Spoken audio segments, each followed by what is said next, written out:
મિત્રો અત્યારે આપણી સાથે છે મૌલિકભાઈ ચૌધરી, શરદભાઈ અને રોહિતભાઈ.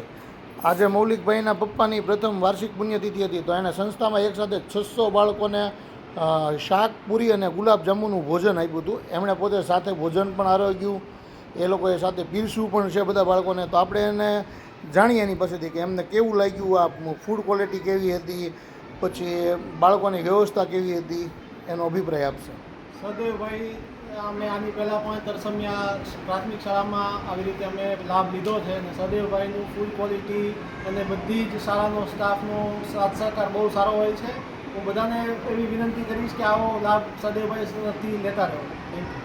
ઓકે સાહેબ, તમને ફૂડ ક્વોલિટી તમે અહીંયા ચાખી હતી, તો તમને કેવું લાગ્યું ફૂડ ક્વોલિટી? ફૂડ ક્વોલિટી બહુ સારી હતી અને અહીંયા શાળાનો છોકરાઓ અને સ્ટાફને જે એમની શિસ્ત જોવા મળી એ બહુ સરસ. કારણ કે દરેક છોકરાને આટલા નાની ઉંમરમાં શિસ્તમાં રહીને જમવા બેસવું, લાઈનમાં આવવું, એ બધું બહુ સારું ગમ્યું. અને સાથે સાથે જે એની મધ્યાહન ભોજનની જે સુખડી હતી એ બહુ મસ્ત હતી. ઓકે સાહેબ, તમને ઓવરઓલ અભિપ્રાય તમારો શું છે આમાં?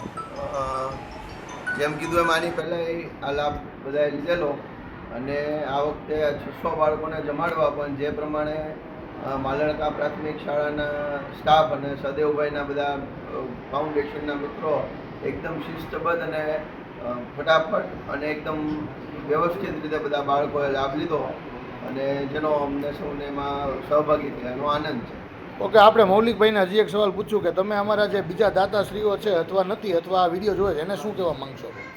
આપણે આજકાલ જે બધા ખોટી રીતે બર્થડે અને બધી તિથિઓ ઉજવવાનો જે ક્રેઝ છે એની કરતાં તમે આવી રીતે જે લોકો જરૂરિયાતવાળા છે એને જમાડવા એક મારી નમ્ર વિનંતી છે કે આ રીતે જે લોકોને જરૂર છે એ લોકોને મેક્સિમમ આપણી તરફથી સહયોગ મળે એવી એક નમ્ર વિનંતી છે. થેન્ક યુ સાહેબ, થેન્ક યુ. અને આ છે આપણી શાળાના આચાર્ય રવિન્દ્રભાઈ, એમનો પણ ખૂબ ખૂબ આભાર માનીએ છીએ કે જે આપણી બધી વ્યવસ્થા અહીંયા સંસ્થા દ્વારા જમવાનું આવે ત્યારે જણાવી આપે છે. Thank you Ravindrabhai.